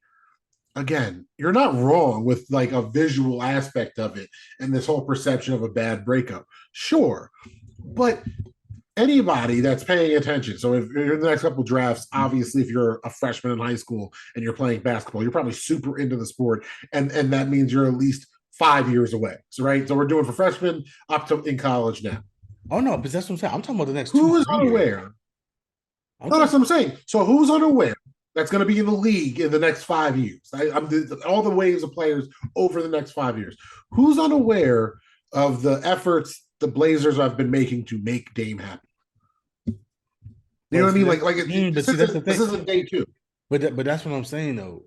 A lot of people think I'm included. I don't think the Blazers did a great job surrounding him with talent. I think the part of the reason why they still try to be cheap with it, they still try to just overpay role players. They still made trades that were like lateral trades, trading our role players for your role players. No, 100% there. I'm sorry. I didn't mean to make it sound like he was surrounded with a team he definitely could have won with. I'm saying I think they fucked up when they traded McCollum because that backcourt was the foundation But see, to build around. you said that. I disagree only because as much as I love CJ McCollum, they were two shorter guards that played no defense and were all offense. Like so either you had to get some defensive stars to like really help them out, or you had to trade one of them to try to get better pieces. Now, I don't think that the trade they made was good. You know what I mean? Like I don't, I actually, well, let me not say that because I don't remember what they got for him, and if one of those picks turned out to be Simons or Sharp, then it was a good trade. So I don't want to say that. But the point of the matter is, they did not get a star player in return for him. You know what I mean? So if I'm a player, all I know is you didn't do a good job surrounding him with enough talent to win. And on top of that, he stayed loyal. And on top of that, you screw him over when you do trade him. I don't want to play for you. And people don't realize Eli Manning, I say Eli Manning because people know about the Eli Manning situation. It was public, but that happens more often than you think. They Every got draft, Josh Hart, Nikhil Alexander Walker, who was later traded to the Jazz, Thomas Satoransky, who was later traded to the Spurs, Didi Luzada, and draft compensation. Do we know what that well, we probably don't know yet what that draft compensation has turned into yet. So right now, right away, I'm gonna tell you right now, that's probably not a great trade. So but that's the point. If I'm a young guy, I'm looking at this organization. I'm saying you don't even know how to surround superstars with talent, and then you don't treat your stars right when it's time for them to leave. I don't want to play for you. And what I'm saying is that happens a lot more often than people think. It's not as public as the Eli Manning situation. But usually what happens is your agent will tell certain teams, hey, we're not interested. Don't draft me. Like that happens all the time. It happens at least once every draft. So let's say Yeah, man, it happened to the Nets with Kobe Bryant. yeah. So like if I'm a top 5 pick, let's say I know I'm not going number 1. Like there's a Victor Wembanyama in my draft, so I know he's number 1. So I know I could go anywhere from 2 to 6. And my options are, Atlanta, DC, Minnesota, and a Florida team. I might tell my agent, hey man, tell Minnesota don't draft me, bro. I no offense to the organization. I'm just not built for that type of cold. I ain't trying to live there 6 months out of the year. If, out of all my options, Minnesota is the one team I don't want to go to. Maybe Minnesota has the 3rd pick in the draft, so I have to let them know, do not draft me if I'm still on the board, right? Stuff like that happens all the time. It could be as simple as a cold as the weather, because again, I'm just speaking for myself. If I was a player, that's what I would say. Um, but it could be as simple as, no, I don't trust that organization. Like I see the way they run their organization. I don't want to be no parts of that. There's a difference between being a bad team and a bad organization. Like there's some teams like, hey, you just had a bad year. You're trying. Obviously, if I'm a top pick, I'm not going to a good team. So obviously, but there's a difference between saying going to a bad team and a bad organization. And there are players all the time that say, I'm not playing for you. If you're Portland, you don't want to put yourself in that position to be that team where teams just be like, yeah, fuck that. Because again, it's Portland anyway. It's not like they have their market to sell them on. Sure, but at the same time, for everybody you just had in your head about, oh, I don't want to go here because of X, Y, and Z, how many of those players that are that picky end up being journeymen anyway? Like again, if we're gonna blame Portland for being some type of way, it's them not being able to draft better.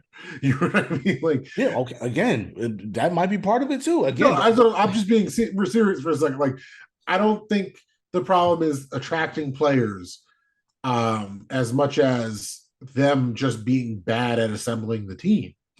well, to be fair to Portland, when they had Damian Lillard, it's not like they were drafting in the top 10 every year. They were making the playoffs. And as you know, the NBA is a crapshoot. And as much as I get on Sean Marks, the one thing he is good at is finding players in that 20 to 30 range that diamonds in the rough type of players, or at least players with high potential, and we take them and we just see what we can do with them. Portland obviously was not good at that. So to be fair to Portland, when they've had high draft picks, they've panned out. Damian Lillard, CJ McCollum, Scoot Henderson looks like he's going to be a player. So I'm gonna give them credit on that. They just weren't able to do well at that 22 to 24 to 26 draft pick, but most teams aren't good at that. Hence, again, why teams tank, because it's very hard to build a team out when that's when you're drafting, when you're not good enough to win a championship. So you have to be bad enough where you can get a top 5, top 10 pick. Cool. But that's my point. If you know you're only good when you're drafting top 5 picks, the last thing you can afford is top 5 players saying, yeah, don't draft me. I don't want to go to you. Like that's the one thing you cannot afford to happen. So Yeah, but at the same time, if you have that top 5 pick and he doesn't want to go to you, you're about to get a king's ransom for that top 5 pick. maybe, For every Eli Manning, there's a Philip Rivers. maybe. I mean, especially in the NBA draft, maybe not. You know what I mean? Like, yeah, I'm just saying, it's not like before Giannis, the Bucks weren't held in some high regard of a good organization. true, and they And they drafted him 15th. Yeah, okay. That's all I'm saying. Like for every, and you can make the argument the exception that proves the rule, sure, but me and you, I've done this with you just around draft time every year. I go back, I read the top 10, and then I go and read all the people we know, 10 years later that weren't drafted or went in the second round. Like every single year. There's like with exceptions, because there are a couple drafts that it's like, oof.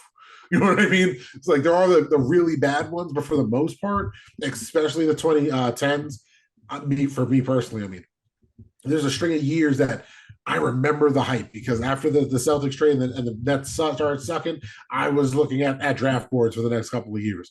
And a couple of those drafts that had all this hype, but exactly what Brent's saying. Oh, if the top 5 pick don't want to go to you. Yeah, man, if Mario Hazanja really got picky and he didn't want to get drafted by whoever, it would have been heartbreaking in the moment. Whatchamacallit, who did that? In Jason Tatum's draft, didn't somebody not want to go to the Suns? I don't remember. I really don't. I can't remember. I think it was like somebody was like, yeah, I don't want to go to the Suns. And to your point, he ended up. I think that player ended up not being that good anyway. So whatever. But the point is, exactly. That's all I'm saying. You're not wrong, you're not wrong, but obviously the draft is a crapshoot regardless. But my point is, you also don't want to hurt your chances even more by a player. Because again, Eli Manning turned out to be pretty good, right? No, 100%. But imagine Eli Manning, you think Philip Rivers is better. So I do. But imagine if he was on the Chargers. I don't. You never know. The Chargers could have 2 rings. I know they could exactly. So if I'm the Chargers, I'm pissed. If I'm the Chargers, I'm pissed because Eli Manning didn't want to play for me. Wasn't it John Elway? Same thing. He didn't want to play for somebody. John Elway didn't want to go to the Colts, and that was also to defend most NBA organizations. That was right after they just up and moved from Baltimore to Indianapolis in the middle of the night, if I remember correctly. Elway wanted to drop and go to the Pittsburgh. Pittsburgh still had Terry Bradshaw, and he didn't want to go to the Colts because of ownership and Indianapolis. I think that's what it was. And Terry Bradshaw was like, fuck this kid, I'm still the quarterback. So the Steelers didn't draft him, and he fell to the Broncos. Again, I'm born in 1989. Sorry if I'm getting this wrong. But I think that was the situation. To again, not a black and white, I just don't want to go here because the organization is bad. And again, not even a perception most people have of the Indianapolis Colts anymore. Right. So that's all I'm saying. It's a very in the moment thing. If a player doesn't want to come to Brooklyn because of Kyrie Irving and Kevin Durant, so be it. That's what I'm also saying. That window is so small. That's all I'm saying. But that's what I'm also saying. Like it is in the moment because I am talking about the next 2 to 3 years. Again, they're probably going to be a bottom 3 team over the next couple of years. God forbid one of these guys come in. Again, I don't follow high school basketball like that, so I don't know whoever the number 1 pick will be next year. LeBron's second son is going to be better than the first son. So that's like it goes. Bronny is next year or the year. Well, first of all, if you're that bad by the time the second son's in the league, he probably will say, "Yeah, I don't want to come in." Like, why are you still this bad? But let's just say Bronny because that's the only name I know. Let's say Bronny just goes crazy next year and he becomes the number 1 pick in the draft, right? Well, LeBron's coming to Rip City, baby. Like, how sad would that be if Bronny said, like, yeah, I don't want to play for you? You see, first of all, Nike's right there. He still be like, yeah, I don't want to play. I think the opposite. You don't see it. You don't see it forming in front of your face. A Heat Blazers final with Dame trying to get his first ring against his old team, and who's on his old team? The King. The King and House James. Imagine that. Imagine the Heat make it to the finals. You got that fucking wrestling storyline between Pat Riley trying to beat the King and the King trying to prove to Pat Riley for the 3rd or 4th time. You know what I mean? How much better he is without him. At this point, the Trailblazers are sold. Phil Knight has them, so it's like Team Adidas versus Team Nike. It's just a whole situation. It's just like that would be insane. But yeah, but the point make it happen, basketball gods. Make it happen. Hey, trade him to Miami, and so Bronny can say draft me. That's the point I'm making. Don't do it where Bronny's like, yeah, I ain't messing with y'all. Or see what you did to Uncle Dane. Something terrible happens, and it's the Heat draft pick that they choose Bronny.